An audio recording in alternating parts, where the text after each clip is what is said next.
Hi, I'm Father Jim Martin, a Jesuit priest. Thank you so much for inviting me to speak with you today. I regret that some medical treatments prevent me from joining you in person, but it's really a great honor to be with you.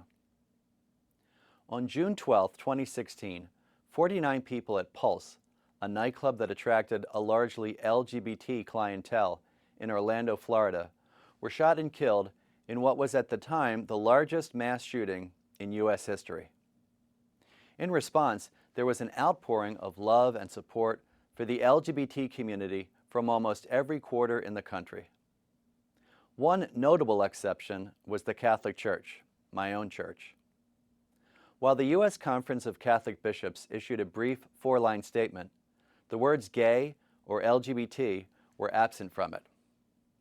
As a thought experiment, imagine if 49 people from a particular ethnic group were massacred, and the name of that ethnic group was omitted from public statements. Moreover, in the wake of the U.S. Bishop's statement, only a handful of individual Catholic bishops expressed any sympathy at all.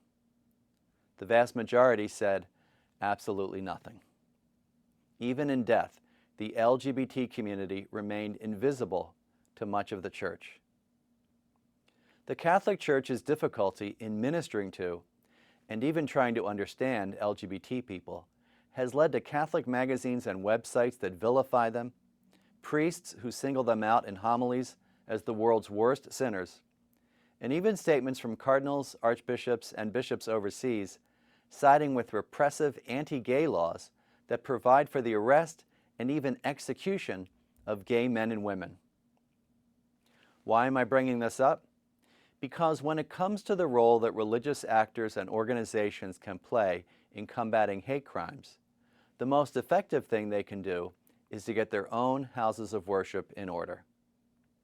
Racism, sexism, and homophobia still exist in many Christian denominations, my own included. To turn to racism, we only need recall the Reverend Dr. Martin Luther King's trenchant comment that the most segregated hour of the week is 11 a.m. on Sunday morning. Last year, an African American friend of mine, a national leader in the U.S. Catholic Church, told me a story. Recently, he was attending a conference at a town far from his home. When Sunday came, he searched for a Catholic church near his hotel so that he could attend Sunday Mass. Happily, he located one, drove there, and entered the church. After my friend passed through the church doors, a priest, seeing a large, dark-skinned man, came up to him and said, "I'm sorry, you do know that this is a Catholic church, don't you?" "Yes," said my friend. "Do you know that this is a Catholic church?" The racism, sexism, and homophobia still endemic in some Christian churches leads to casually racist, sexist, and homophobic comments from the pulpit, as well as overtly racist, sexist, and homophobic comments made in private. Both give a silent blessing to more racism, sexism, and homophobia among parishioners. Just this month, an influential far-right Catholic website published an article that opposed even gay-straight alliances in schools as part of what they called their war against LGBT propaganda. What does such tacit support for prejudice by church leaders end up doing? It excuses hate. It fosters hate. It blesses hate. And it unintentionally encourages the violence that this hate leads to. And make no mistake, some Catholics who treat LGBT people with contempt think they are doing so with the Church's blessing. Thus, these people think they are being prophetic. They don't see themselves as haters. They see themselves as prophets because they feel the support of their churches. Now, this is not to say that all or even most Christian churches are places of racism, sexism, or homophobia. By no means. Often it is Christian groups that lead the fight against hatred. Witness, obviously, the example of Reverend King in the civil rights movement, a true prophet whose main impetus was an overtly Christian one. In our own day, I'm proud that the Catholic Church in this country has consistently stood up against the vilification of refugees and migrants, perhaps the newest victims of hatred.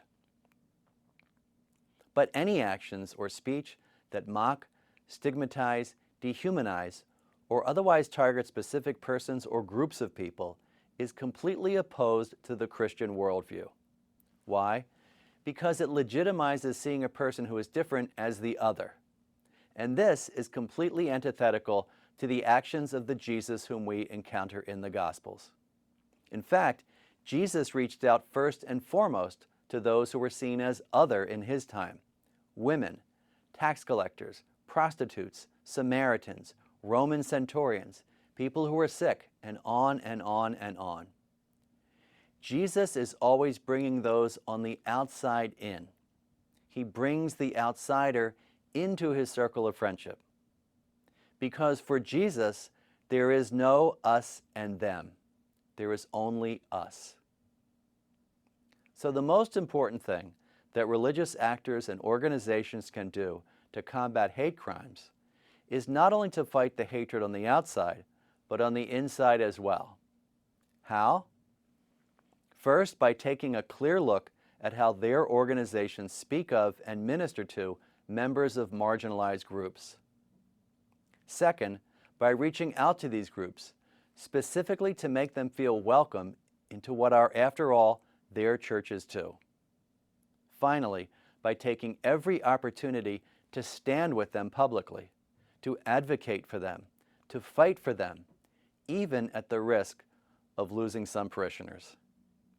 Overall, they must remind their own communities and the world that for Jesus, and therefore for all Christians, there is no us and them. There is only us.